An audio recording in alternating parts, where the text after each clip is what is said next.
Gutter Trash is a proud member of the Comics Podcast Network.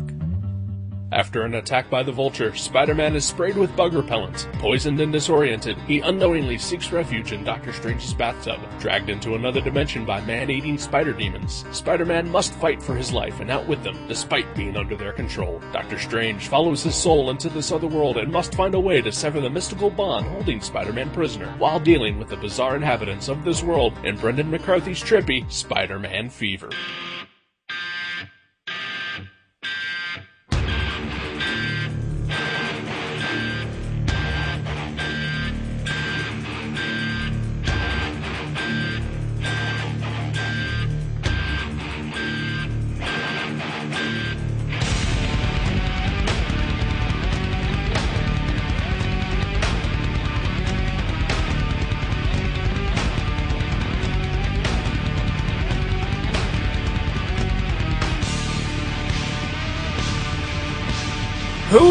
Hello! Welcome to Gutter Trash, episode 112, Spider-Man Fever! Saturday Night Fever. On a Monday. My name is Eric. My name is Jason. How's it going? I've got gutter trash fever. You got Gutter Trash Fever? Yeah. Oh, that's good. Yeah. I think, well, you're allergic to penicillin, aren't you? Yeah, I know. That's untreatable. I'm just gonna have to take it. Take it like a man. Actually, one of my coworkers does have a fever, and that's why I have to work tomorrow. Oh, that sucks. Yeah. Which one? Who can we blame? Matt. My buddy Matt. Yeah, Brashtooth? No, the other one. The Okay. beard. The one with an actual beard. No offense, Matt. He's got a patchy. I've got a patchy beard compared to Matt Eastman. That is true. You could lose a flashlight in there if it's on. I too have a patchy beard compared to Matt Eastman and to you even. Oh wow! Okay. But Matt Brashfield has the patchiest of patchy beards. I love Matt Brashfield. I do too. He's I even got a patchy beard. love his patchy beard. He's got a fantastic patchy beard. Yeah. At least he's embraced it. Mm-hmm. But yeah, no. Matt and his entire family are, as we speak, vomiting all over each other. Oh, Yeah. that's precious. Yeah, him and his wife and his daughter, all puking into the same giant bowl, probably. Yeah. So he asked me to cover And it then for are they him. going to drink it? Oh, they're gonna serve it. Part of the initiation ceremony? It's part of the end of their club, the Right. the vomitorium. Yeah. You know, you have to go through the vomitorium. I don't know. Have you ever seen Peter Jackson's Bad Taste? No. There's a scene in that movie where the aliens all puke into a giant bowl, and then the person at the end of the line has to drink it. Oh wow. That is one of the hardest things I've ever had to watch. Yeah. And there's not much in movies that will gross me out, make me cringe, or just make me feel bad altogether. That was one of them. Yeah. Yeah. He really sort of took a 180, Yes, he did. with his movie making. Because I've seen Meet the Feebles and I've seen Dead Alive, but then like Heavenly Creatures and The Frighteners and those elf movies, like he totally. Even The Frighteners has a little of that old Peter Jackson in it. Like the gross. Not so much gross, but just like black humor. Yeah, Yeah. I could see that. I was trying to remember. I was like, do the ghosts like vomit on each other? I'm like, No, but just the really dark sense of humor, and even Heavenly Creatures, like some of the fantasy elements have some darkness to them. But I can't. That's the only one of his movies that I've seen that I've only seen once. So I can barely remember that one. But like I haven't seen The Lovely Bones or anything like that. But I don't imagine that there's brains being splattered anywhere. Probably not, unless he just strictly adapted it from the Right. the gore filled novelization. No, I don't think it was gore filled. I've never read it. I don't know. I doubt it. No. Yeah, but yeah, he totally changed. Yeah, I'd like to see him make a return to his old ways. Like one more sloppy horror movie. Yeah, but like, with the budget that he could obviously command now. Oh, can you imagine? The actors he could get. Yeah, that'd be hilarious. It'd be great. Like a Dead Alive type of film, but with like, George Clooney. Yeah. And like, a John Williams orchestra. I mean, if Sam Raimi can turn around after Spider-Man and make, Drag Me to Hell, Peter Jackson can do it too. Yeah, come back to us. Come back to us. Yeah. And Drag Me to Hell, that was fun. That was It was a great movie. Mm-hmm. I enjoyed the hell out of it. Wow. Yeah, it was not a drag at all. Yeah.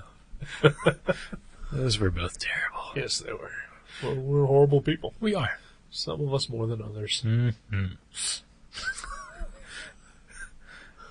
I'll leave the listener to decide which one is which. Vote at guttertrash.net.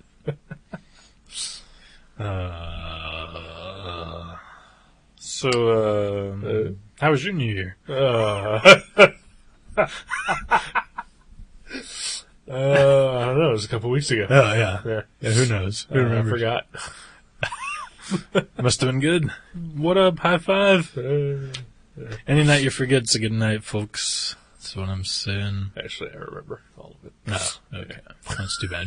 I'm sorry. It's alright. Although I do forget the important parts. Yeah. Yeah. Like the ball dropping? Well, I was, that was something that, just, did not happen. Yeah. Where I was. But the important thing was that I was reading a previews catalog. And there were at least 3 things that I said, oh my god! And then I don't remember them. Was it the brand new previews? Uh-huh. One of them possibly could have been, because I just saw this today, I think it's called Mr. Wonderful, the Dan Close book. That's one of them. Yeah. That is one of them. Axe Cop. That's exciting, but I don't think Okay. I was, I felt like I was on a roll. yeah. I think one of them was, Joe the Barbarian number 8 is finally coming out. Okay. I didn't even notice that. Yeah. Incredible Changebats 2. Ooh, that could very well have been it. Yeah. Yeah. Wow. We may have just recreated New Year's. Happy New Year! Happy New Year. Now I'll pass out. And I'll make out with your To corpse. completely, recreate the evening. I'll be in bed in about 10 minutes. If we're Right. going to recreate the evening. I was asleep by 10:30. My New Year's was that I read a previews catalog and passed out in the middle of it. I got up through IDW. That's not as far as it used to be. No, 'Cause the IDW yeah. used to be like in the Yeah. back. So I didn't even make it to Marvel. Didn't even make it to Image. Yeah, I did not make it to Image. Wow. So basically Dark Horse and DC, and that was it. And I think the Mr. Wonderful thing was like in the table of contents or something. Okay. I was going to say, yeah, because it was from Pantheon, I think, which would be further in the back. Yeah. That's exciting, though. Because, that was like serialized in some magazine. Was it New Yorker or something? The New Yorker? Yeah. All right. Something. I don't know what it was. Barely legal. It was in the. It was just past the letters page. Yeah. Oh, excuse me. But yeah, I'll read that. Like, I'll have to read 2 more things that I don't like by him before I'm like, you start writing them off. yeah, I think me as well. yeah. But if this is bad, I'll read 1 more, and if Yeah. that's bad, I think I'm done. But I don't think it could be. I don't think it could I don't be. think Wilson was bad. It just wasn't enjoyable. Yeah, I mean, like, bad is such a, like, black and white term. Right. For him? For what I expected and, Right. and, like, for what you're used to with him, I thought it was bad in comparison. Right. But it was still better than anything I've ever done. Right. Yeah. But, It's still better than anything, Dan Jurgens has ever done. Death of Superman? Yeah. He killed Superman. He gave him a mullet. Yeah. That's awesome. Yeah. How cool is that? Yeah.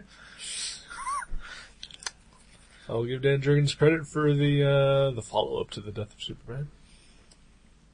The Superman Doomsday miniseries, which it's revealed that Doomsday is a Kryptonian weapon who evolves to to learn his lessons on how not to die. Wow. So you can't kill him the same way twice. Isn't that that concept is very familiar? I'm sure it's been used millions of times Like elsewhere. Like Terminator, Predator, or something. I don't know. Yeah, I think both even. Okay. Okay. It was in Batman versus Terminator versus Predator. Maybe that's what it was from. I don't think there was. Has there been a Terminator crossover amongst all those? I know there's been Alien and Predator. There was a Terminator RoboCop. Right. Can we play 7 Degrees of Terminator? Okay. Right. Let's see, Terminator versus RoboCop. Was there a RoboCop Batman? I don't think so. No? I don't think RoboCop has really crossed over with it. Oh, really? Other than the Terminator. Really? Yeah, I can't think of any. Was there an issue of the Marvel comic RoboCop that had, like, Spider-Man in it? There had to be. Yeah. And then there was a DC versus Marvel, Spider-Man versus Batman, Yeah. Batman versus Predator, Predator versus Kevin Bacon, Yeah. Godzilla versus Charles Barkley. Versus Witchblade in the Darkness. Oh, yeah. Yeah. Oh, hey, speaking of Godzilla. Go-Zero. Oh. There's going to be a new Godzilla comic book. Really? Written by Eric Powell of the Goon fame. Mm-hmm. And drawn by Phil Hester. Really? Yeah. Of Green Arrow fame. Green Arrow, yeah. And other things. And The Wretch. Oh, yeah, okay. Wow. Yeah. Could be good. Yeah. Is that Dark Horse, probably? I would assume. Seems like they do all I would those. assume. Yeah. Couldn't tell you for sure, though. That's neat. Don't know that I would read it, but that's I'll kind check of it out, I guess, if I'm still even interested in comic books by that point in time. You're slowly losing interest. I'm not excited about much of anything coming out. For the first time ever, you forgot to email me what you wanted me to pull for you. Yeah. New comic day. I guess I better... My heart skipped a beat. Man, I almost forgot again, too, because I got to do that tomorrow afternoon now. Mm-hmm. Because tomorrow is when you make the big switch. Yeah, this is the week. Comics arrive on Tuesdays. Yeah. They won't go on sale until Wednesday, though. Right, yeah. Yeah. And unfortunately, I have to work all day Tuesday and Tuesday night to do the files. Right. And open and close Wednesday this week. That sucks. So I'm going to be a little sleepy. Yeah. Wow. Yeah. I'm sorry. It's all right. Yeah, all right. You've invoked my sympathy. I am no longer pissed at you at all. Awesome. Yeah. Awesome. That's all I have to do. Okay. So whenever next time I get pissed at you, can I just reveal that I, fictitiously that I've got some sort of, skin parasites or something? May not work. No. Yeah. Especially since Because I can't relate. Oh, okay. Yeah, I can relate to being sleepy. Being sleepy and working a lot. Right. Right. So you're saying I should impregnate your body with skin parasites First. just to make Right, sure. Okay. Right, yeah. Yeah. And then, give them time to, set in. Hmm. So that I would totally understand what you would be going through. Okay. Itchy already. Yeah, well, do you remember when I brought you that Coke Zero the other day? Holy shit. Yeah. Skin parasites? Yeah, that's right. Wow. Ingenious. Yep. Actually, I didn't even have to do anything to it because Coke Zero naturally comes with skin parasites. Oh no, we just lost Coke as a sponsor. Oh, man. At least we still have Pepsi Max. That's right. Which I prefer anyway. Yeah. Twice the caffeine. None of the tastes. Some taste. Yeah. I've never had either one. Yeah. I haven't had a Pepsi or Coke. I'm done with that debate. Pepsi versus Coke. I've moved on. You know what? You can have both. Mm-hmm. They sell both. Like when you go into a store, they don't ask you, when you walk in, if you want. You can buy one bottle of Pepsi, one bottle of Coke. What? I know. That's like voting for a Democrat and a Republican. I know. What a crazy world. It is crazy indeed. Mm. Pepsi or Coke won't shoot you in the face. Yep. Probably not. Spider-Man fever. Spider-Man fever. That is the perfect segue. Because you said the name of the book we're about to review. Right. And now we're going to talk about it. So hence we have segued. We're moving on, people. No more political bad taste humor. That wasn't bad taste. That was no taste. Oh, yeah. I apologize. Yeah. It was a tragedy, and it's a shame that it happened. Even Fidel Castro in the news, said it was an atrocity or whatever. Yeah. You know? Yeah. I'm like, wow. He's still alive? Yeah, I know, right? I thought he died 100 years ago. I thought his brother was in power, and then now he was like he died, and just no one mentioned it. Maybe that's Fidel S. Castro Esquire. Whatever this unfortunately named person was, Mm-hmm. he's right. It was an atrocity and stuff like this. Yeah. That's why we should get rid of the guns. Too many fucking idiots have guns. See, I'm torn. Because I don't think we should get rid of guns, but I also, agree that this gun was perhaps in the wrong hand. Right. Well, it's one of those things where, if there were no guns, how perfect would that be, right? Right, But, yeah. since there are, you're like, oh, well, if these fucking crazies have to have a gun, then I need to have a gun. Right. And then, someone else is like, well, that guy has a gun, I need a gun. So it's it's the same thing with nukes. If they just start selling nukes to the general public, Right. then, everybody would have to have one because... Right. I don't know. It's just...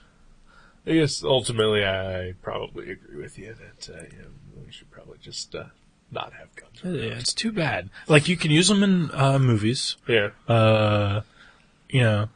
It's comics, whatever. Yeah, You can still draw them. They're in works of fiction. Yeah. Yeah. But there's no actual guns in any army, police force, or drug cartel. Yeah. Or gang, or, creepy, weird dude. I mean, I guess they need them for hunting, but Right. I don't know. There's no easy fix. Yeah. We can't solve the world's problems. No, we can't. Why do we try? We're just a comic book podcast. Yeah, we just talk about comics. Like Spider-Man Fever. There's no guns in Spider-Man Fever. No, there's not. Is there? I don't think so. Yeah. There's a guy at the beginning I bet he owns a gun because he's... Yeah. And there's talk of cops. Right. They own They the have guns. guns, But yeah. you never see the guns. That's true. So Spider-Man Fever, Brendan McCarthy. Best known for what? Best known for the Changing Man covers.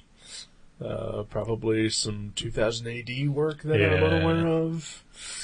Is he British? I would assume he's British. He's got to be British. Yeah, he's probably most likely British.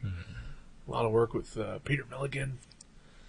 I don't know. Has he ever done work with Jimmy Hewlett? They both have a similar Yeah, they do. aesthetic, at least, if not style. It seems like they may have. He didn't do Hooligan's haircut, right? That was Jamie That Hewlett. was Jimmy Hewlett with Peter Milligan, right? But they both have worked with Peter Milligan. Yeah.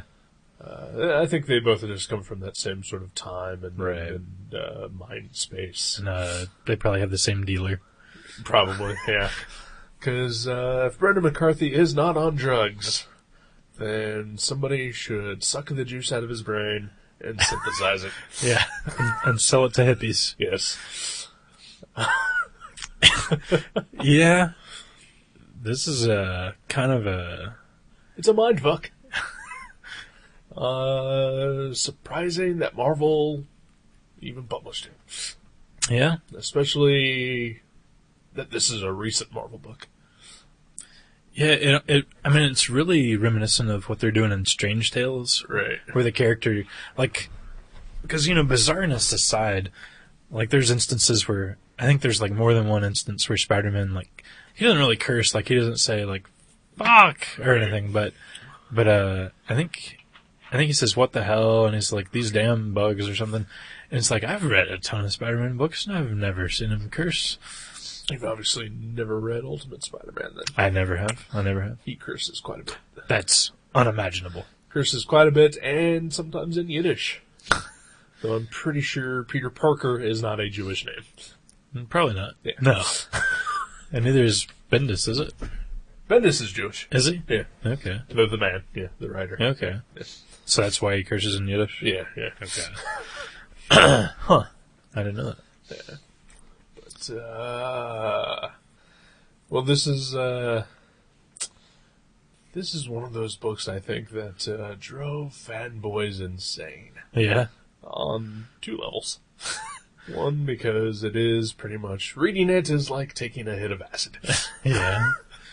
And also because I'm sure people were wondering, where does this fall into in continuity? Yeah. Like, okay, he's fighting the Vulture. When's Venom gonna show up? Yeah. Now, is this pre-Mephisto deal? Brand New Day Yeah. is the name of that storyline that everybody hates. Or perhaps One Moment in Time. Or One More Day. Is your tangent?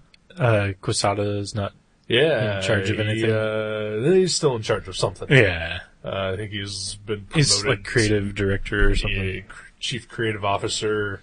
And I guess he's now going to focus more on overseeing the movie studio aspect. That could be good for him. Yeah. And Axel Alonso is now the new editor-in-chief at Marvel. I don't know who that is. I believe he's more prominent or more well-known as a Vertigo editor. Oh, really? Like, he, I believe, edited, like, a bunch of the Garth Ennis and Warren Ellis stuff over at Vertigo in the mid to late 90s. And when he went over to Marvel in, like, the early 2000s, it was, like, a big kind of coup for them. Huh. He's definitely more of the, this is the type of book that he would most likely have Okay. edited. Yeah, in fact, he may have, actually. This does seem like a Vertigo. This seems very Vertigo. Oh, the only credits are the colors and then the story and the art. That's weird. Grab one. But yeah, So, you know, I mean, I've never been the kind of fan who I don't know. Stephen Wacker was the Steve editor. Walker, okay. Yeah, he's in charge of the Spider-Man books, so. I've never been one of the comic fans that just has a blind rage towards Quesada. Right. And, like, you know, I'll definitely defend, like, early 2000s Marvel when it was him and Bill Jamis running the show, and they were pretty much, like, just trying to pull out of bankruptcy. And, like, you know, that's when they got Grant Morrison on the X-Men and, Right. you know, Garth Ennis to do the Punisher and all that. And it was really just a time where they were just like, let's try anything and everything and see what works. And then run with whatever that is. Right. And I think that was like the most creatively fulfilling time in Marvel's history since, like, you know, Stan Lee started it. Right. And then they suddenly realized that, well, Bill Jamis couldn't keep his mouth shut, so he got fired. And then they realized that events sell, and that was pretty much the ruination of Marvel. Yeah, which, I mean, I know they've done events here and there, like, Right. since the 80s, but what's the one that set into motion the perpetual, the like perennial perpetual event? I think it started with House of M. Okay, yeah, that seems about right. Yeah. Yeah, that was the Bendis. Okay. Yeah.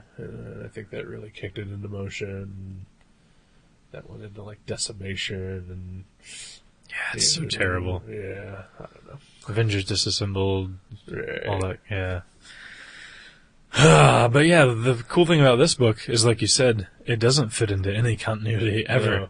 Like, this could take place in the 60s, Right. or right now. And, you know what? That's the kind of comic I want to read. Mm-hmm. Or at least when it comes to superhero comics. Well, I guess the guy with, like, the gold chains probably is not from the 60s, Well, no, yeah. but still. But I mean, the story, as far as Spider-Man, could go anywhere. Yeah. Once you remove, you know, cell phones and whatever from the equation. Yeah. But, I don't, something just fell behind me and I'm scared to look. But, it's a giant, spider from another dimension. Oh, okay. Yeah. He's just coming here to take you there. But, yeah, like when it comes to superhero comics, this is the type of comic that I want to read. Yeah. Because it's just bizarre and fun. And it doesn't fit into any kind of continuity. You don't need to know anything that isn't given to you in the book. Yeah. This is, I mean, obviously not everybody, drinks acid, 24 hours a day in order to be able to put out this type of comic. Right. But, I think other creators could come up with their own version of that. Yeah. Well, yeah, I mean, like, this is like we were talking about before, how I'm sort of, like, starting to develop a bad taste in my mouth for superhero stuff. Right. But this was definitely a fun one. Right. That, it didn't really matter what characters are in this book. Right. It was just a fun, weird story. Yeah. But it's called Spider-Man Fever. You were speaking of the characters in the book. I'd say it's more of a Doctor Strange story. Yeah. I'd also say that maybe Spider-Man was forced into the book. He mostly spends his time either lying in a bathtub, right, or talking to insects. Right. Yeah, that's basically his role in the book. But yeah, and obviously, Steve Ditko, he did most of the early work on both of those characters, right, and it seems like, Brendan McCarthy maybe is just completely paying homage to the weirdness that Ditko put into Doctor Strange's early comics. I think so, definitely. It's different. Yeah, Ditko definitely had something going on when he did those books. Yeah, and Brendan McCarthy probably, I'd imagine, like, just has some sort of kinship to that style, because he always draws things a little wonky. Like, Ditko always drew things a little wonky. And, yeah. Ditko is one of those artists that, like it took me a really long time to get into Jack Kirby. Mm-hmm. And, it's only, until now that I've, started to really appreciate, what he did and what he could do. Ditko is one of those that I'm still not able to grasp. Right. But the man had his hand in some fantastic characters. Mm-hmm. And, including, one of my all-time favorite characters ever, Oh, yeah, Blue Beetle. Blue Beetle. Yeah, that's true. I forgot about that. Yeah. Yeah, and that was, I guess Spider-Man was a little trippy, because, he's, bitten by a bug, and, he's got these weird villains, but Blue Beetle was pretty straightforward. Pretty straightforward, but then Blue Beetle came after Spider-Man, I think. Right? I don't know. I think it was before this. Well, the Ted Kord version. Oh, yeah. Yeah. I think that may have been right around the time where he started becoming, super political and just weird. Yeah. The whole Mr. A. Right, yeah. That was bizarre. The Question, is the precursor to Mr. A. Yeah. Well, yeah, because he did a lot of horror stuff, right, in the 50s. I think so. Ditko. Yeah. And then he kind of got into the heroes, but yeah, he's always had a strangeness about his books, about his art. He just seems like a strange guy anyway. He's reclusive and doesn't give interviews, hasn't been seen publicly. And I don't know if this is one of those urban legends, but someone told me that they read an interview where someone interviewed him, and he was living at a YMCA, and he the guy asked him to write down some information or something, and to give it to him contact information, and he wrote it on the back of a ripped up piece of original Spider-Man artwork, and gave it to him, I don't know if any of that's true or not. I don't know how much credit, but yeah, there seems to be this, at least there's a mystique about him where people think he's just fucking crazy. And, Right.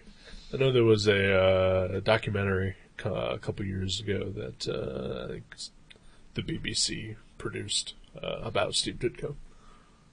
Excuse me. But, like, yeah, they couldn't get any interviews with him or anything like that. But I guess they did interview Stanley, and for just like a brief moment, he actually sort of dropped his persona. Really? Yeah. The Carnival Barker persona? Yeah. So, yeah. He talked about Ditko? And talked about Wow. Ditko, yeah. Yeah. Yeah. He's a fine artist. He's an okay artist. He's a competent artist. He just like, it's just not something I've ever gotten into. But like I'm a big fan of like a lot of the characters that he's come up with. You know, the Blue Beetle and the Question and the Creeper. You know, obviously. Oh, yeah, the Spider-Man Creeper, and yeah. Doctor Strange. Didn't he create the Creeper? Yeah. Yeah. Yeah. I read an article like 2 or 3 years ago about Ditko. It was called, I forget what magazine it was in, one of those comic nerd magazines. Draw. Probably, might have been Draw. Yeah. Comic artists. But it was Wizard. called, it was Wizard. That one's awesome. It's, you guys may not have heard of it. It's kind of, underground. I have a lot of interviews with, like Alex Ross. But it was called The Hands of Steve Ditko. Okay. And it was just this like 4 or 5 page article about how he drew hands. Yeah. And there's just all these like scans of pages of hands. And he is probably He's a master of hands. Yeah, like hands are hard to draw. Yeah, they are. I usually just draw like, sometimes I don't even notice how many fingers I'm putting on them. It's just, you do the sort of the cartoon finger. yeah, like, you bubbly just, like, Simpson style. I think that's like Matt Groening probably is my influence on hands. And yeah, Steve Ditko, and they always looked realistic and they always looked different. Like, Right. I mean, they were always posed in these weird shape, weird positions, and it always looked believable. Right. Yeah. And like, it is interesting, like, they even make a joke about it. Yeah. But like, both of those characters really do rely on like weird hand shapes and Right. like, To do what they do. yeah. So like, he must have enjoyed doing it. Right. Enjoyed messing with the, how hard it is to draw hands. Right.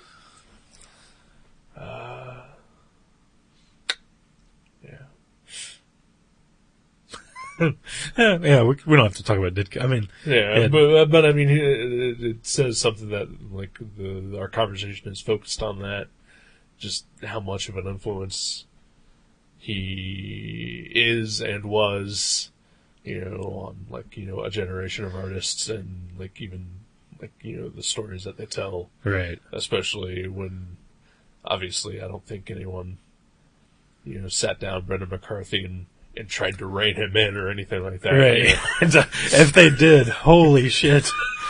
Yeah, if they did, I want to see the director's cut now. Yeah. Yeah, it's like in 3D and there's just like acid shooting out of the staples. But yeah, clearly a love letter to Steve Ditko on Brendan McCarthy's part. And like he wrote it and drew it and did the color. Yeah. Like this was kind of his baby, I guess. Yeah. I think, I don't think he would have done like any one of those things, alone when someone else do it. I think he wants full control over what he does. Yeah. Like even, like the other than this, the most recent thing of his that I remember is that issue of, Solo that he did. For DC. Yeah. I forgot about that. Yeah. That was bizarre. Yeah, that's some awesome stuff. Yeah.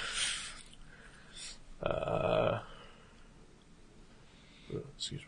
Yeah, he is a phenomenal artist, and like He's great. I can't figure out how he does, like, because I mean, I just opened it to a page where these 2 dogs are eating an unhappy meal, and Spider-Man's on a cot, and there's a giant spider with a top hat, like on top of Spider-Man, and there's all these like comic book pages and organs and psychedelic colors in the background. And it looks just like a Shade the Changing Man cover. Yeah. Like, it really does. And that was like 20 years ago. Yeah. What what do you think he used to do those covers back then? It wasn't Photoshop, I'm sure, right? Yeah, I think it was.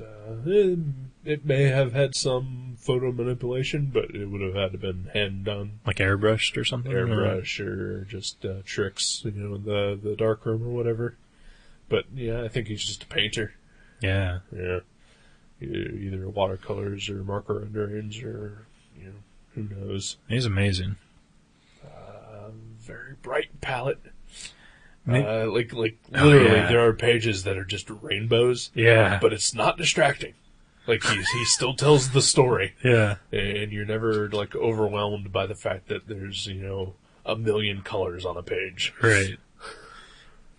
Yeah, it's bizarre, and you're right. Maybe he doesn't do a lot of digital stuff because I guess that's Yeah, Like Steve Cook the only helped. other credit. Yeah. he did the lettering and some of the digital, but yeah, bizarre, like just freaky. Like you said, I mean, I don't think either one of us have ever done acid, but No, yeah. I imagine this is what it would be like. Yeah. I mean, it's just so. It's like an explosion of insanity. I will say that possibly the greatest line in any comic I've ever read is in this book. Really? Yes. What characters? is it? Doctor Strange says it. It's in the first issue. Was it when he ordered his book off Amazon? It's when he gets his book. He realizes that by opening it, he's opened a trap, and the book is cursed. And I think you know where I'm heading with it. I think I do. It's in the first issue. Oh no, actually, I like something he says in the second issue. Let's compare Doctor Strange quotes. Okay, I gotta find it first. Did you tear the page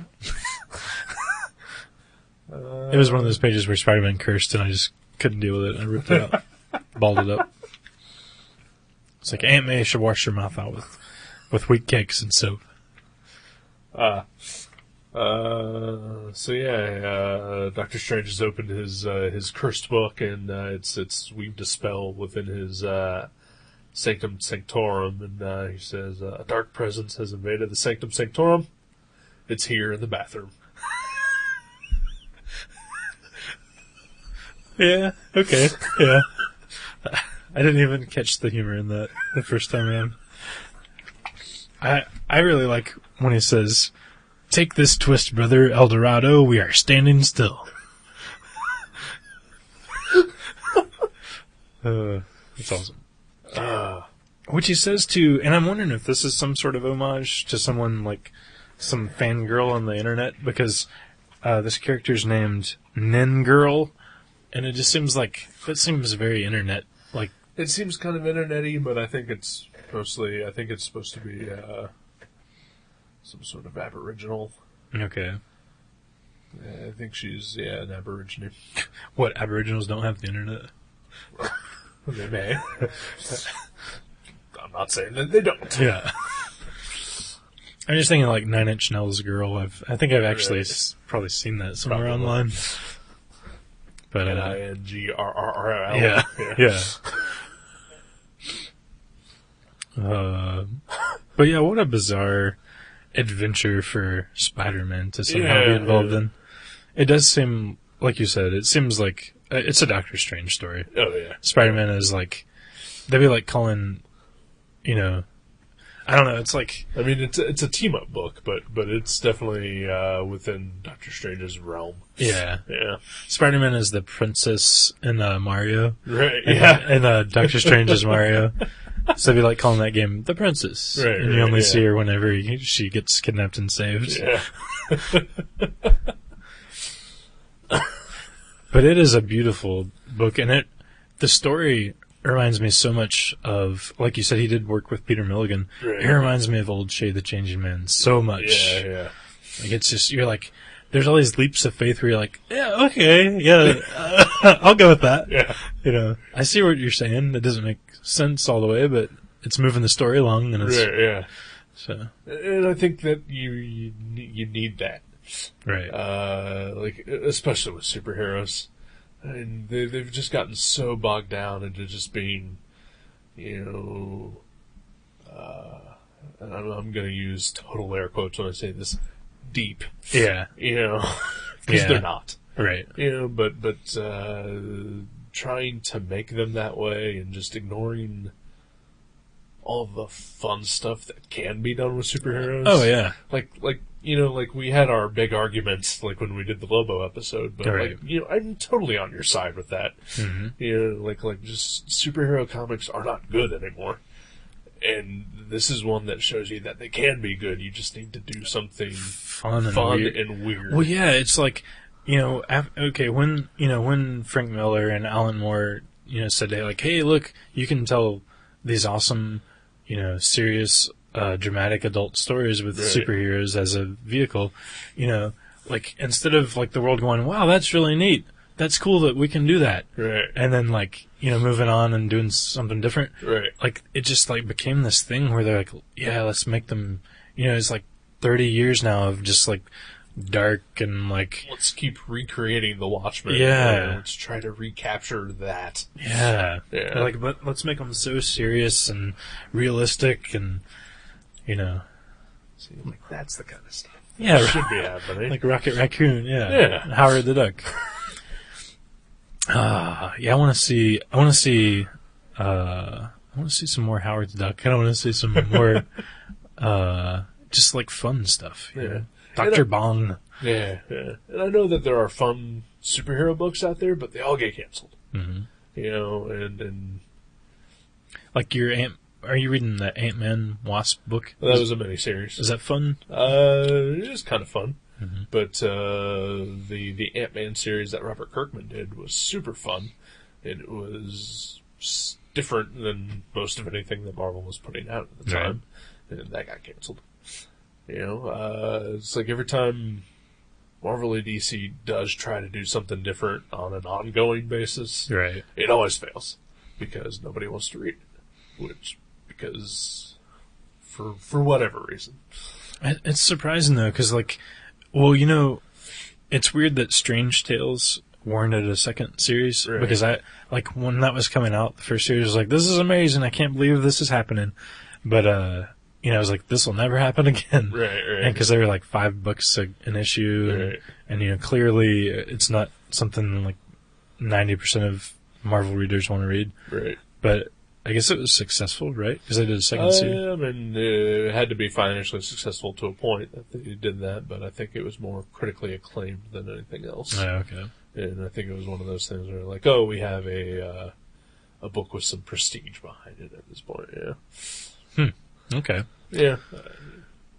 So I mean, they are bottom line just trying to make money. Well, yeah. But, at the same time, it's like when Miramax, they can do, 1 million Saw sequels, but then come December they push out their Oscar bait. Right. Well, I mean, I know they're in it to make money. I mean, if they're breaking even, they're, probably not gonna Right. do them anymore. But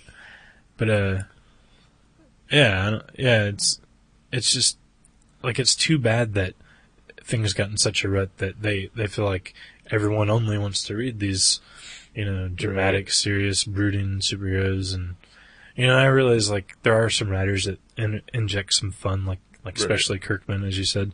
I mean, he's like one of the funnest superhero writers Right. I can remember. But yeah, for the most part though, I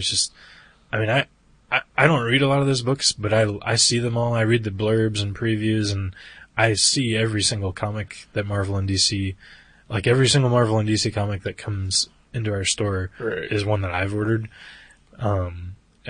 Which is odd that I'm in charge of the Marvel and DC ordering, but Yeah. but so I see them all, and I know a little bit about them, even if I don't know what's going on inside of them. Right. And they all just look uninteresting, or Right. like 98% of them. Yeah, and some of them are good, but it's a matter of, why does everything have to be one thing? Why does why does every Batman book have to be just about it, darkness and depression and everything. Why can't there be one Batman book that's just about wacky shit? Yeah. But also not, just an adaptation of Batman Brave and the Bold or whatever. You know? Right. Like 60s Batman fun. Yeah, but for, us. Yeah. Yeah. Yeah. Like those old covers where Robin's like, Batman, why don't you stop watching TV? And he's like, Yeah. fuck it, Robin, I'm done. And he's still in costume. Like, that sort of fun. There needs to be just, I think, a large-scale re-embracing of some Silver Age sensibilities. We need nerds in the street with signs. We need them to lock themselves arm in arm around San Diego Con and demand more fun comics. Yeah. Wasn't that a comic? The 60s, 50s? So, yeah. And there are fun comics out there. They're just, like I said, largely ignored. Mm-hmm.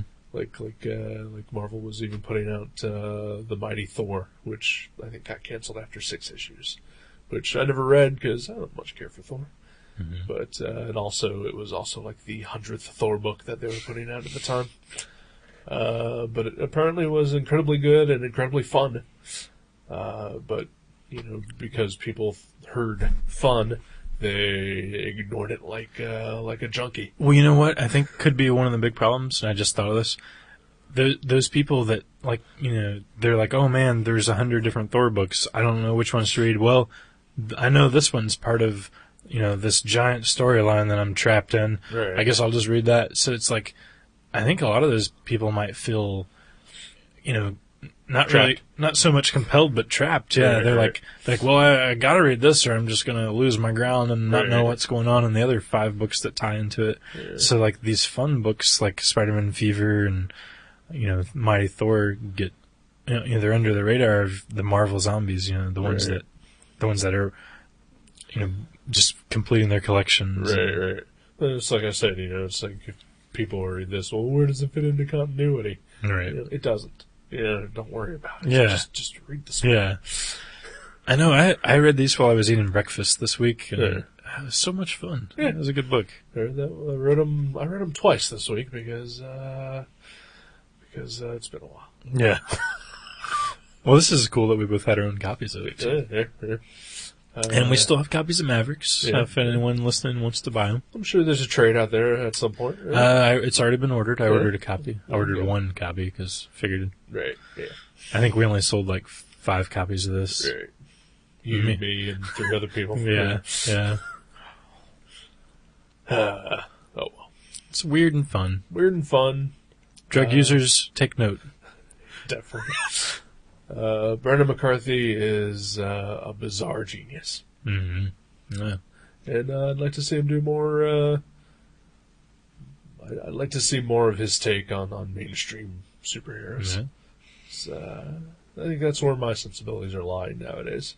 Yeah. Yeah. Like just I love the Strange Tales and I love the DC Bizarro books. yeah. Because it's all like people who don't do superhero books doing superhero stories. Right. And I love seeing that kind of stuff. Not part of any giant storylines or Right. continuity. And of course, Marvel's announced their newest giant storyline.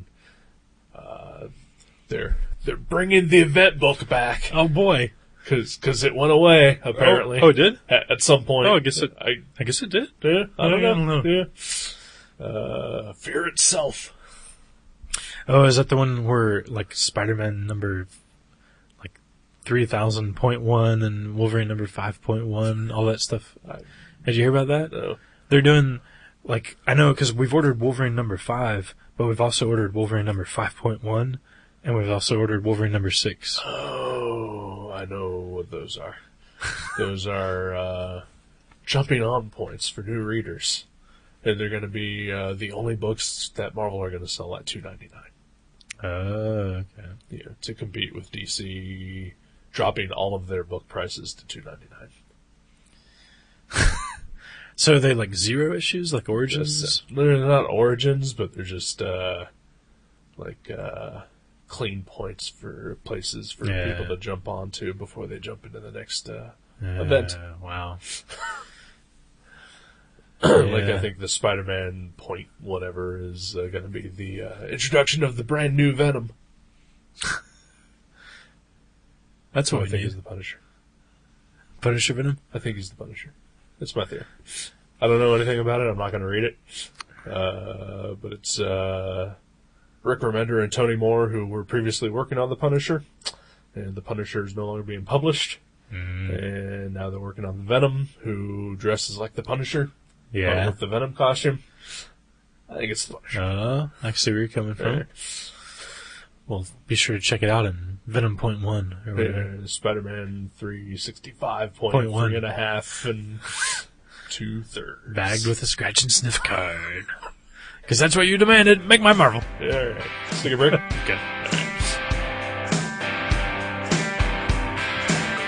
Show me the bright side and I'll look till my eyes catch fire.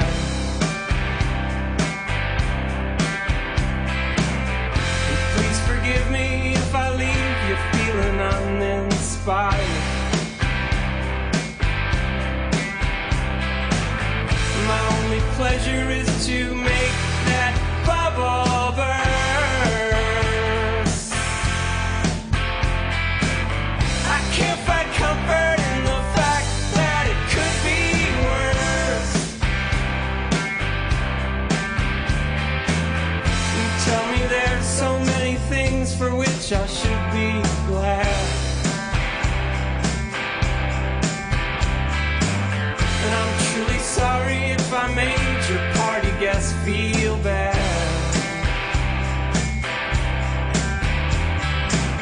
Could be I think too much, or maybe I'm just cursed.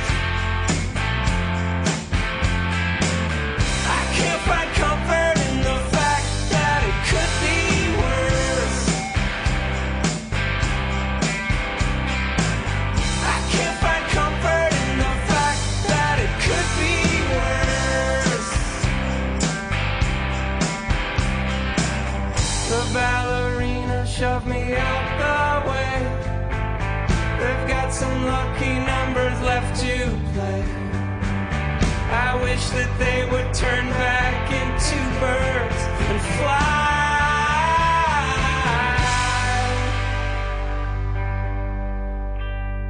away.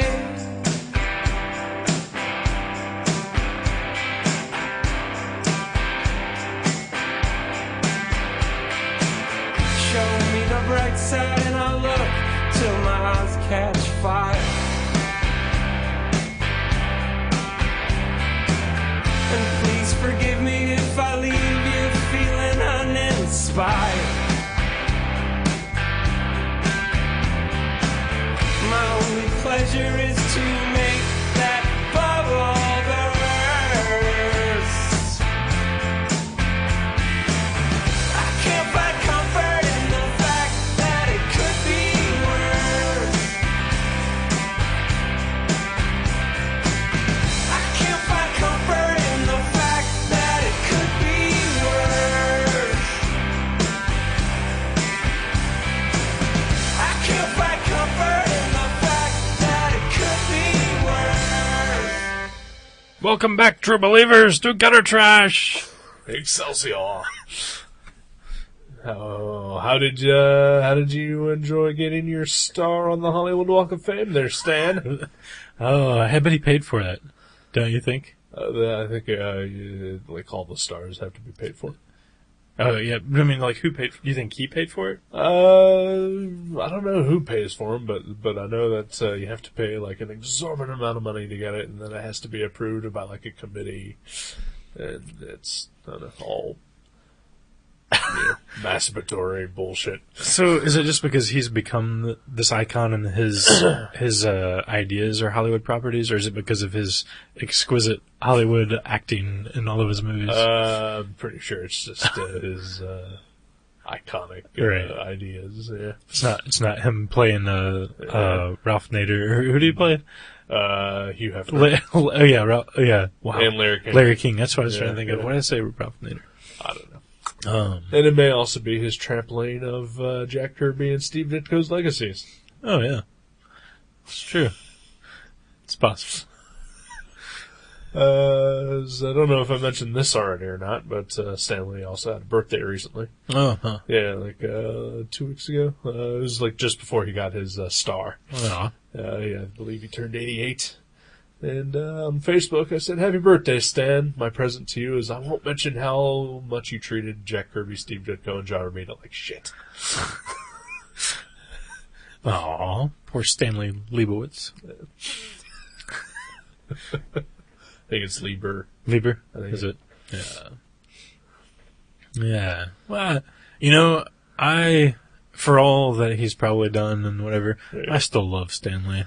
I've never been a gigantic Stan Lee fan, but I'm also not as harshly judging him as that sounds. Right. Like I really do think that I think Stan Lee without those other guys wouldn't have made the Marvel Universe what it is. Oh, yeah. But those other guys also would not have done it without Stan Lee. Yeah, it was a good peanut butter and jelly sort of thing. Yeah. But I just loved, I remember when I was a kid, I always loved hearing Stan Lee's voice on the Right. cartoons, like the narration at the beginning Yeah. of Spider-Man or whatever. So, yeah. He's wormed his way into my heart over the years. Yeah. Well, that's what he's good at. Yeah. Yeah, that is, I think, his number one talent. He's charismatic. Yeah. He's the David Koresh of comic books. Yeah. Probably frighteningly more true than you would imagine. Oh, poor Stan. Yeah. Well, yeah, congratulations, Stan, and happy birthday. Happy birthday, Stan. I'll be a little sad when he dies. Yeah. Yeah. I never got to meet him, but I did get to hear him speak. I was in basically a movie theater sized room, and he was on stage, and I got to hear him talk about whatever. I think it was when he was starting to do, was it Cyberella or Stripperella or something? Yeah. So not that long ago then. No, just a few years ago. Yeah.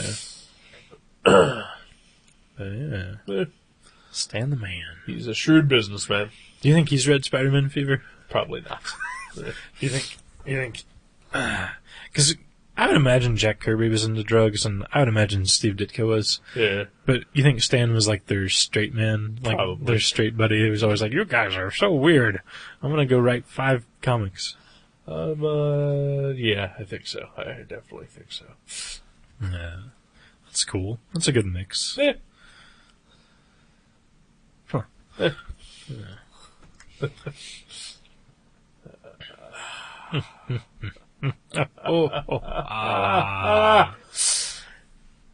Belly laugh. Anything exciting going on?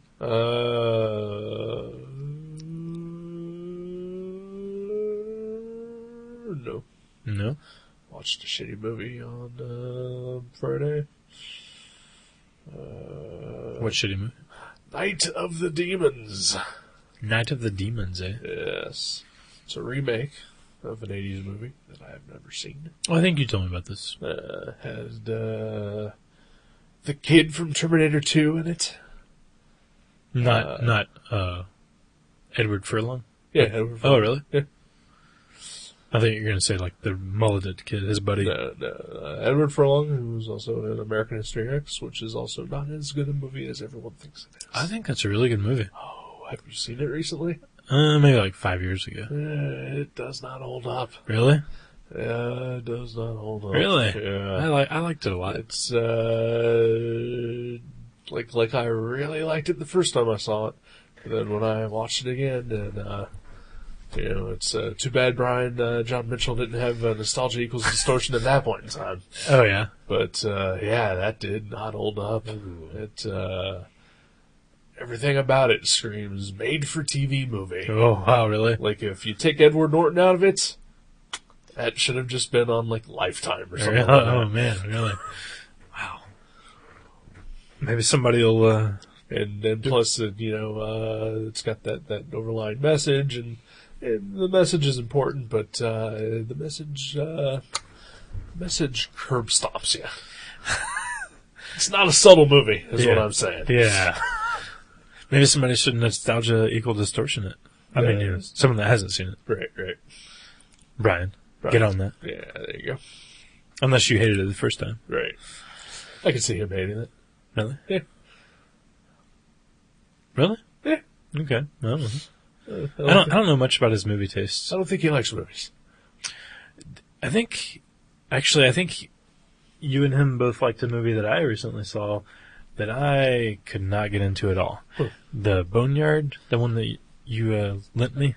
Oh, yeah. I hadn't watched it until just a few days ago. Okay. Man, it put me out. Like, I was like struggling to stay interested and awake. I mean, it wasn't even like, I wasn't like super, super tired, but it was, late at night. Right. But, man, I think I lasted like, I saw Phyllis Diller and then I fell asleep. Did you see Mr. Roper? I saw Mr. Roper, yeah. Right. Yeah. Oh, that's too bad. Yeah, I couldn't get into it. Yeah. Well, that's fine. Maybe I'll try it a second time. Because like I said, I fell asleep, so I didn't see like the last half of I it. mean, were you confused? Did you think that it was generally going to be a good movie? I thought it was going to be like a weird, like, I was thinking it was going to be like kind of a B horror movie that would be fun and, Okay. Well, yeah, that's kind of what it is. It's not a good movie, but it's a fun movie. Okay. Yeah. Well, maybe I'll give it another It's shot. a little bizarre. Is it slow all the way through? Because it was pretty slow at the beginning. It picks up towards the middle, but yeah, it's a slow building movie. Okay. It's got a slow pace. I don't mind slow pace. I mean, I like Stanley Kubrick, but Right. but I for some reason I just thought this was going to be like Gore fest. yeah, like sort of like Hatchet, just weird and funny and Yeah. horror. No, it's Yeah. just quirky and slow and It almost looks like a BBC movie. Like it had that like kind of feel to it. yeah, I could see that. It's definitely not a conventional movie. All right. Yeah. Well, I'll eventually give it another shot. Yeah. But yeah, Night of the Demons was not good at all. No. Just Edward Furlong has let himself go. Oh, really?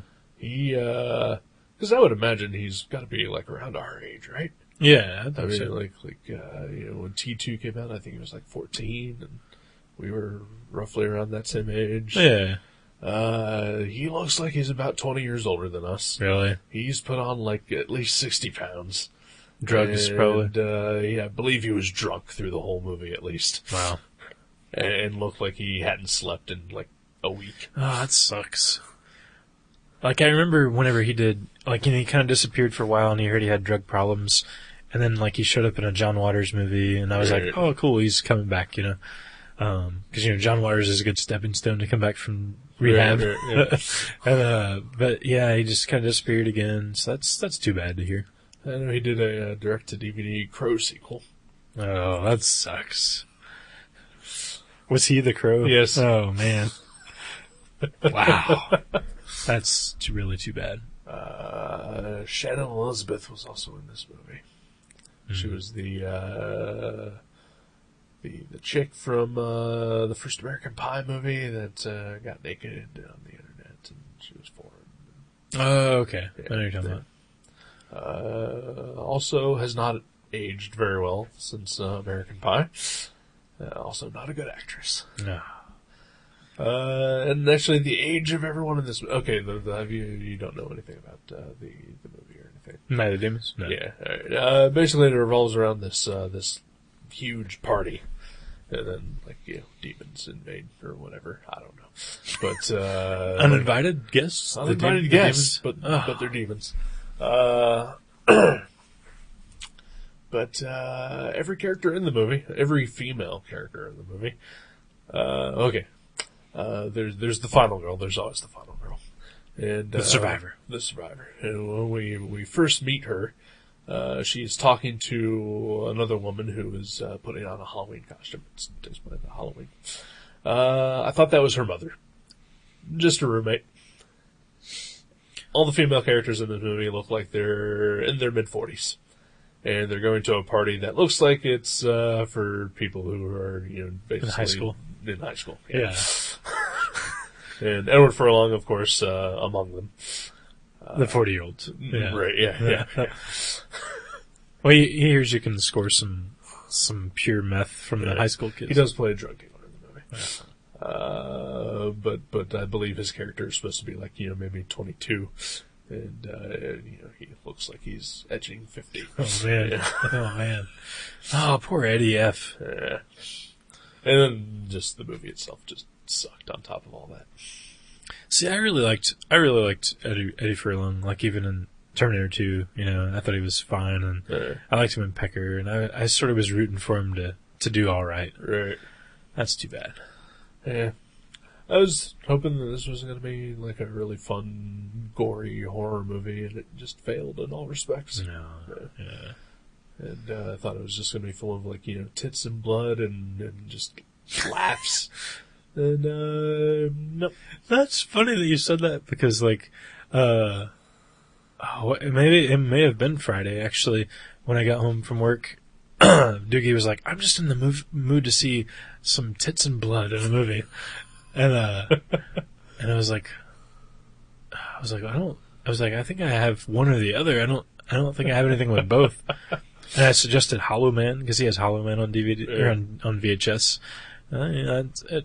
It's got a little blood and maybe like some cleavage, but that was the closest thing I could come up with. It's got more Kevin Bacon balls than anything else. Yeah. That's a good movie. I like Hollow Man. No, I don't. Really? Yeah. I think it's fun, and like the special effects are good. The special effects are great, but It's everything creepy. else about it, I just was not a fan of. I think it is super creepy. Yeah. Like, especially when he's like being all voyeuristic, Invisible Man voyeuristic, Because, anytime you ever talk to anyone about like the power of invisibility, it always comes up, like, well, yeah. And that's exactly what he does in that movie. But yeah, so I don't know what he ended up watching, but he was craving the same thing. So I'll tell him not to rent Night of the Demons. Yeah, sorely disappointed. Sorely disappointed. And like all the female characters in it look like they're like this close away from just being naked for like the whole movie, but never once. The most tit that you get is when someone gets theirs ripped off, and then they even cut away before you see any gore. I don't want to see tits get ripped off. I don't want to see tits getting ripped off either, but I'm watching a horror movie that's about people fucking. Right, yeah. Let's see some of both. Yeah. Yeah. Okay, that's fair. That's fair. Instead of none of it. And just Edward Furlong stumbling around a basement looking for drugs. Because he probably actually just was. They just had the camera rolling. It's like that scene in Apocalypse Now and Martin Sheen is just drunk in the hotel room. Punching the mirrors. That's awesome. I mean, they told him there was going to be drugs, so he would, like, act the part. Yeah. Yeah. Other than that, I haven't done a goddamn thing. Well, you got a piece of artwork on Repanel? Oh, yeah, that happened today. Yeah. Oh, was that today? Yeah. Oh, that was yesterday. No. Okay. It's Monday. Oh, that's right. Yeah. 'Cause we're doing this show a day late. Yeah. Well, yeah, check out Repaneled. Repaneled.blogspot.com. There's some great artwork. Our pals, Jeff Potter and Wheeler Hall were featured on that this past Thursday. So, and then you were featured on it, I think, a week ago. Something like that. Yeah. Yeah.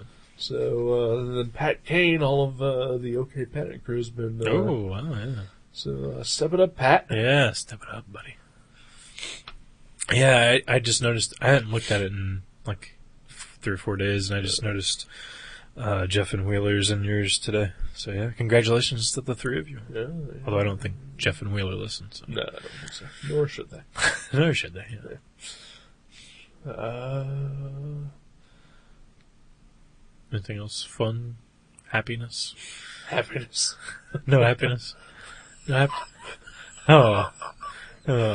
You know the Todd Sloan's movie? Right, yeah. You didn't watch that? No. No. I spent like 13 hours playing video games yesterday. On your horsey? On my horsey. Yeah. Because that's how sad my life is. Aw. You can live on a virtual horse on your day off. There's nothing wrong with that. I should have done more. Yeah. Should have done a podcast. I should have left the house at least once. Yeah, you know, those are good things, but it's good to recharge. And Yeah, I didn't need to recharge. Yeah. I needed to be productive and get things done. And there was no motivation to. Well, that's okay. It's not. May snow tomorrow. We're supposed to get a snowpocalypse here. That's what I hear. I'll probably still have to go to work. Oh, that's exciting for me. What's that? Is my coworker helped me figure out a new way to get home from work after I drop him off. Quicker route? It shaves off like 20 minutes off of my normal drive time. Really? Yeah, Wow. and it's not any shorter. Just drive faster. No, just more of a straight line. Okay. Yeah. There's more traffic and there's traffic lights. So you're But- more as the crow flies then. I guess so. Yeah. Yeah. That's cool. Congratulations on that. Thank Save you. Wow, that's considerable. That's like an hour and a half a week. Yeah. Wow. It is. Like I got home today at 5:30, and normally I can get home at 6. Okay, well that makes sense because the other day you came in Mavericks, and I was like, "Wow, you're here earlier than normal after work," because it was like just after 5. I was not driving last week. Oh, okay. Okay. When I don't drive, I get home at 5. Okay, maybe that's what I'm thinking. Oh. And also, you also said that as if I come in during the week to Mavericks. Occasionally. Very rarely. I don't know if I've mentioned this before, but I don't think I'm going to be buying many comics anymore. Oh, yeah. That's right. Yeah, if I ever quit working there, I probably won't buy very many comics either. Just the good ones. Just the great ones. I don't think I'm going to buy anymore. I think once you quit, I'm just not going to buy any more comics. Mm-hmm. Well, there's no immediate plans to quit. Unless I find a great job that deals not with people. It's impossible. Yeah. Yeah. I would even take a pay cut if I could not deal with the public. Yeah, I don't think that exists at all, ever. Not dealing with the public? Not for less money, especially. Oh, well, I would take a... Because, that's the job everyone wants. Right. Yeah. Well, I would take a job that, pays more, that doesn't deal with the public. That'd be fine. It's also just as hard to find. Yeah. Yeah. Oh, man. So I should maybe stay where I'm at. At least for a bit. Yeah. I mean, I don't deal with the public in my job, but other people in my office do. So, yeah. Right. So, yeah. I just want to be in the back room somewhere, like, putting things away and putting things together and, like, taking care of business. So, a factory job. Not like something mundane and, like, repetitious where you're always doing the same exact thing. But just, like... So, working in a kitchen? Or a library, or a post office, or, yeah. I don't know. Like, I wouldn't want to just be, like, stamping one piece of metal into another mold, like, all day long, but... See, if I were you, I wouldn't quit your job. Because you kind of have the perfect job. I mean, the people suck, and I get that. But, you spend most of your free time doing your artwork. Mm-hmm. You have a generally flexible schedule, except for when people break their backs or vomit all over each other. Right. I mean... Yeah, don't get me wrong. I'm not complaining. Like, I realize, like, it's awesome at times, and, like, I enjoy it a lot. You're one of the most productive artists that I know that has a job. Really? Yeah. Okay. Yeah. And I mean, obviously, like, Kurt and Brian, they both, like, they do their creative stuff as their job. Right. But for people like you and me who have to have like a day job, Right. You're probably the most productive person I know of that ilk. Because it doesn't like completely drain my. Right. Like I don't go home and just. Well, that, like, I mean, you have an open enough schedule that you can Right. actually have the time to do it. Mm-hmm. That's true. And still maintain, a social life and all that. Yeah, it's cool. You've convinced me. I'm just saying. Another 20 years and I'm out. I totally, want to support you in whatever your decision is. And, I'm mostly just being selfish in that I just don't want to have to deal with the retard when I go in there. And I probably will just completely shut my file down if you Right. do quit. But, I'll be sad when you're gone. Yeah. But I'm not going to I'm not going to encourage me force you to stay there. Yeah. Mm. Not that I could, but, No, it's a fine job. And I certainly don't want to confuse anyone that I'm complaining about how hard it is or anything. I'm just getting sick of retail. Yeah. I mean, I've been there 19 years. Right. And, yeah. And I'm like working every new comic day for the last 19 years, unless I'm on vacation. It's just it gets old talking about things I don't want to talk about with people I don't want to talk to. Yeah, I mean, like, I stopped in earlier today, and I was just hearing the conversations that were going on, and even I just wanted to start throwing shit at people. Yeah. But, I mean, that's me every day. But, I generally like talking to some of our customers, but it's gotten to the point where even, like, especially on Wednesdays when it's just constant people that we know because they've been shopping there selling, it's like a bad sign whenever people that you actually like, walk in the door and you're like, I have to talk to them too. Right. It's like, that's a bad sign. Like, that makes me want to, like, spend more of my job doing something other than dealing with people. Right. Because I'm starting to dislike talking to people that I actually like. Right. So. Well, fine, then just fucking tell me whatever movie you're gonna pick and just get the fuck out of here then. All right. Asshole. Okay. Well, I'm really excited to see this movie. Mostly because it's in 3D and I'll watch anything in 3D. I'm like Carrie King in that aspect.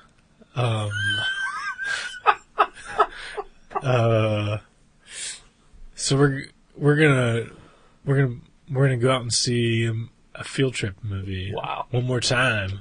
We've done a lot of those lately. I guess this will make the third. Wow, the trifecta. Wow. Well, buddy. Tron? No. Fuck. One more guess. Think of Coming in Forest Animals. Yogi Bear! No. It's more exciting than Tron that I haven't seen yet. Green Hornet in 3D. Green Lantern! No. Green Hornet. Green Arrow. No, not the Green Llama either. The Green... Mr. Green Jeans. Green Goblin. There's a lot of green comic guys.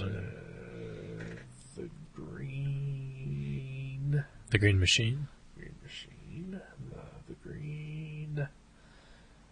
Green Discharge. Hulk. The Green Hulk. There's something we all miss. Is the Red Hulk an Avenger yet? He should be. Or at least a Defender. I think he's joining the Avengers. Is he? Yeah, I think so. That's awesome. Marvel. Green Hornet. In 3 dimensions. 3 dimensions. I bet it'll look less 3D than Spider-Man Fever, though. Probably. Considering I don't think they actually shot it in 3D either. It's going to be one of those movies. So that's awesome. I look forward to being disappointed by that. Me too.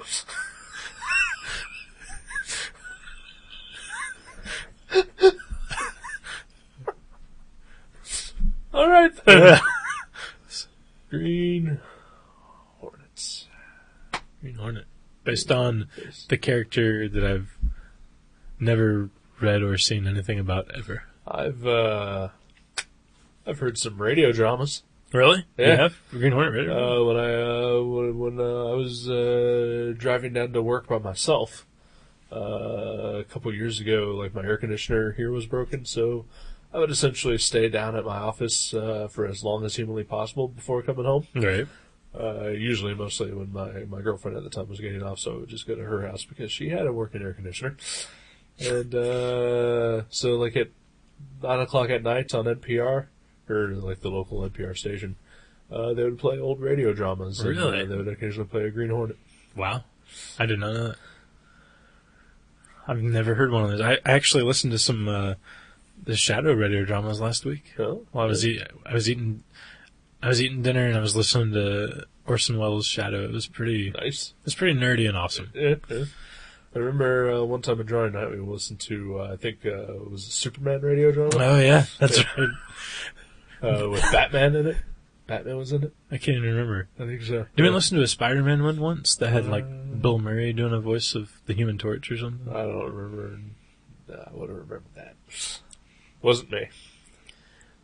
But yeah, this one, it was pretty funny because, like, I had it on record. Like, I actually bought the record at a comic convention. Right. And, like, seriously, I listened to a 20-minute radio drama, and, like, 5 times during the drama, they interrupt with a Blue Coal commercial.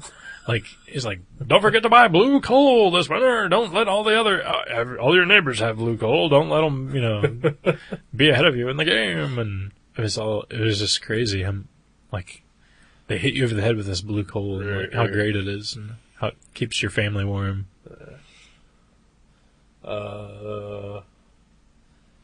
Speaking of radio dramas, I'll plug another podcast that I have no affiliation with whatsoever, other than I just enjoy it. Mm-hmm. Comedy Death Ray Radio. They've added a new podcast to their lineup of podcasts, which at the moment includes Comedy Death Ray Radio, Scarborough Country, How Did That Get Made, Who Charted, and Glitter in the Garbage. Now includes Mike Detective, unlicensed and uninsured private detective. Who's the Mike? It's just a radio drama. Okay. Well, but a comedic one. Sounds good. But it's like an old private eye radio show.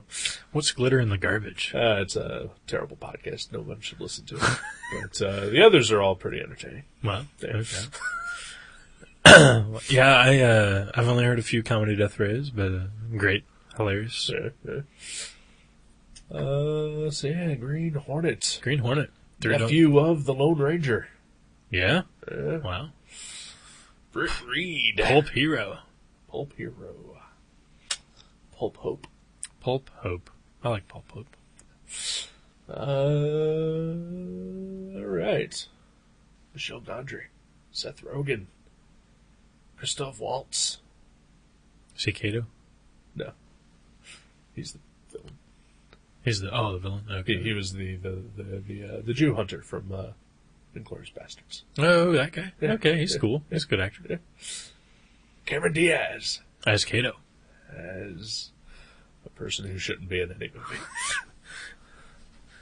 I don't like her. Yeah. She's not good in anything. He's okay. She's not attractive. She's alright. Yeah.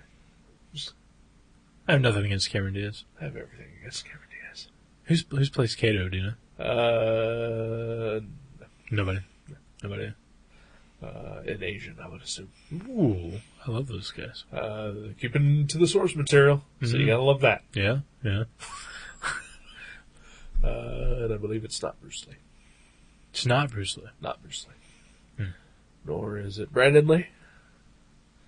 Or Stanley. Or Stanley. Because he's 88 and he can't do the Kung Fu. Maybe Jim Lee. Oh, yeah. Then I hate him too. See, I like him too. I'm not a fan. I like him and Cameron Diaz. I hope they get married and have beautiful children. They probably will. And then he'll finish All-Star Batman and Robin. Well, I hope that never happens, actually. I hope Frank Miller turns his life around and does something good. I don't think that's going to happen. All right. All right. I'm tired. Yeah, you gotta get up early. I gotta get up by noon so I can be to work by 2. That's not a full day. Well, for me it is. Well, it's my day off, and I'm gonna be there till like 11. Okay. So it's like 9 hours. I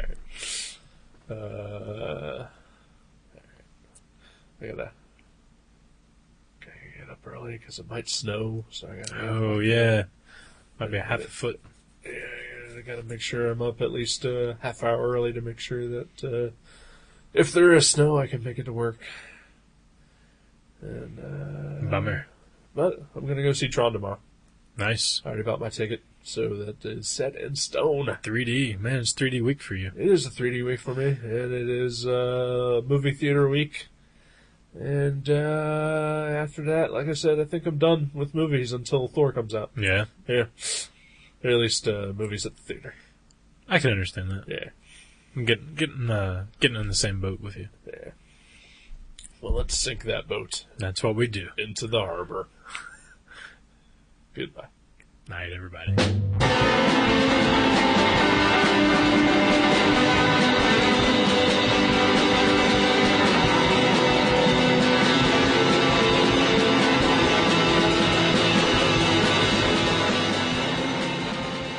You can subscribe to Gutter Trash at iTunes or directly at guttertrash.net. If you go to iTunes, please leave us a review. You can email us at eric@guttertrash.net or jason@guttertrash.net. For more info, you can find us on Facebook, or you can go to seanborn.net or buyerbeware.guttertrash.net. Listen to our sister podcast, League Night, at league.guttertrash.net. Thank you for listening. Until next time.